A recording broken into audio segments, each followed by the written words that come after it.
Hi, hello friends. In this video, we are going to see that how to tell the following Tamil sentences into English. Let us see the first sentence. நான் புதுசா வாங்கின shoe காலை கடிக்குது. My new shoes are pinching me. Let's see the next one.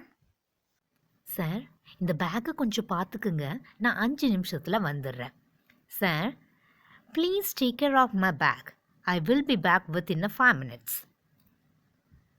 The next sentence is நான் மழையில் நனைஞ்சிட்டேன்.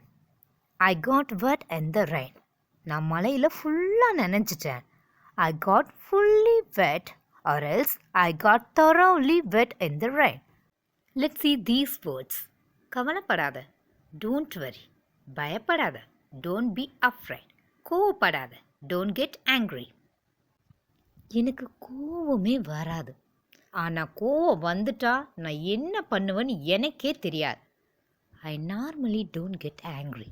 But if I get angry, I don't know what I will do. இப்போல்லாம் நான் நிறைய சாப்பிட்றதில்ல, நான் டயட்டில் இருக்கேன். I am on a diet.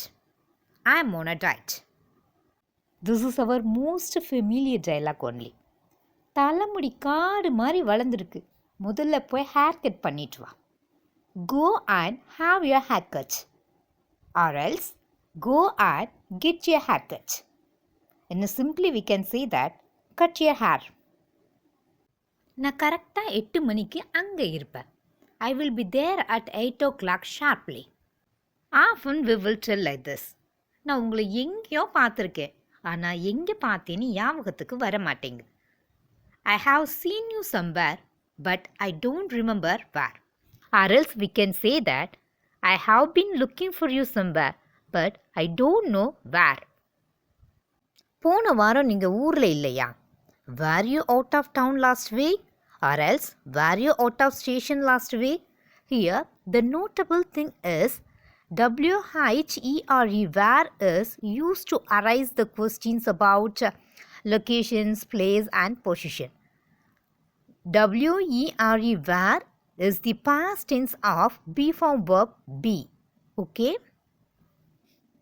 Thank you so much for watching the video.